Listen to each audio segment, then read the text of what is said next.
According to Antonia Darder, the politics of language signals formidable struggles around the world, where the inextricable relationship of language, ideology, and power is clearly unmistakable.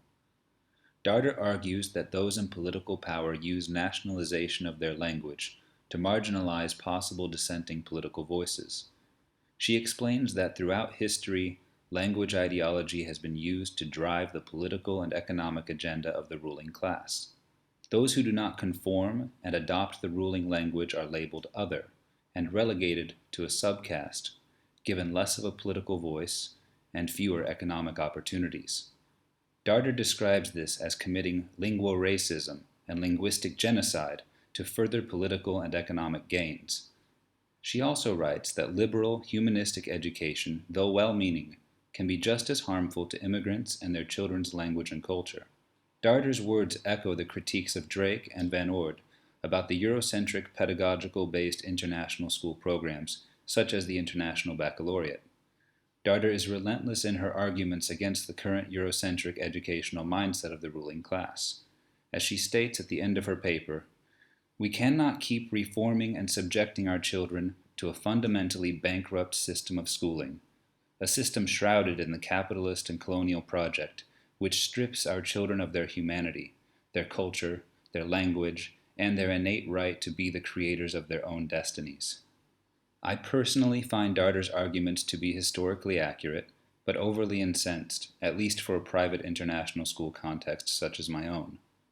At one point, she talks of schools placing emphasis on assimilative language curriculums as Western epistemicides. While I completely understand where she is coming from in her context, I would feel ridiculous having to support her argument by imagining that my students and their families are victims of a language and cultural holocaust to which I am contributing. Within the extremely complicated cultural context of Malaysia, English is seen by the secondary cultures, Indian and Chinese Malaysians, as much fairer and a sensible choice of lingua franca when contrasted with Bahasa Melayu, which the Malay government continually attempts to use to oppress them. Quite the opposite for the Malays, who were once subjects of the British Empire, although they do still teach English as a second language in public schools. For many Malaysians, the choice is between losing their culture to the dominant Malay culture, going to ethnically segregated schools, or international schools where the main language of instruction is English, but multilingualism is supported. Hence, many students at schools like mine are Indian and Chinese Malaysians. Furthermore, a recent article in a leading Malaysian newspaper, New Straits Times, has the country's leading experts on language and education address the challenges of teaching English in Malaysia, and they repeatedly cite teachers' rigid traditional approaches as well as a lack of competency and resources. Couple this with a history of constant flip-flopping on language policies, and you have a recipe for disaster which many Malaysians aim to avoid by simply sending their students to international schools if they have the means, which leads to a point in Darder's article that I find much more agreeable. Darder references De Sousa Santos to make a more subtle point, which I find easier to swallow, that the epistemology of the West comprises a deep sense of innate superiority in comparison with the inferiority of others, and that within this binary, genuine equality is impossible. This is a more subdued and therefore, I think, a more likely and insidious possibility than the belligerent villain Darder spends most of her time describing. Many are in agreement with Darder. Abari, Oyetola, and Okanuga describe how languages in the continent of Africa are going extinct at a rapid pace. They attribute this loss to the demands of globalization for an educated workforce, coupled with most African nation-states not including indigenous languages in their education systems.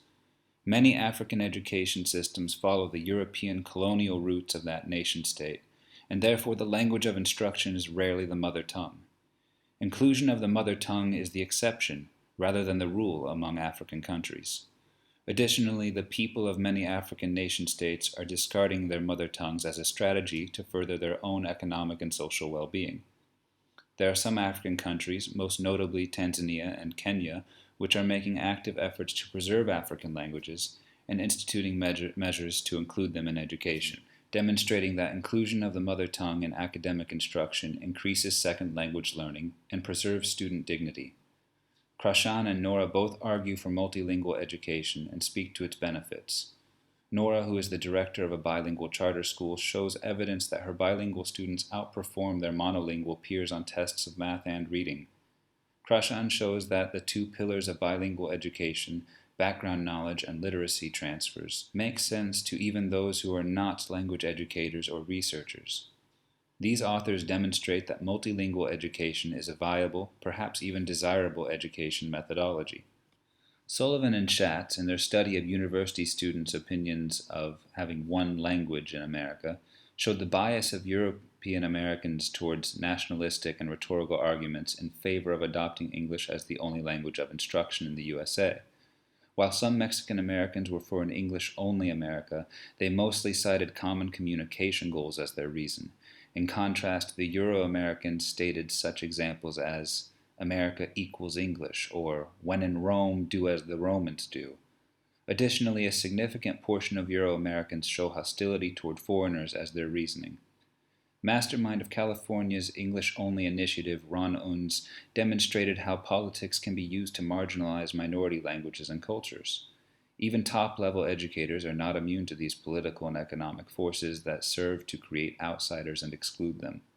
Ernest Boyer, a renowned U.S. educator, is famously quoted as saying, "Schools are the battleground for the issue of whether the nation can once again embrace a new group of immigrants whose native language is not English."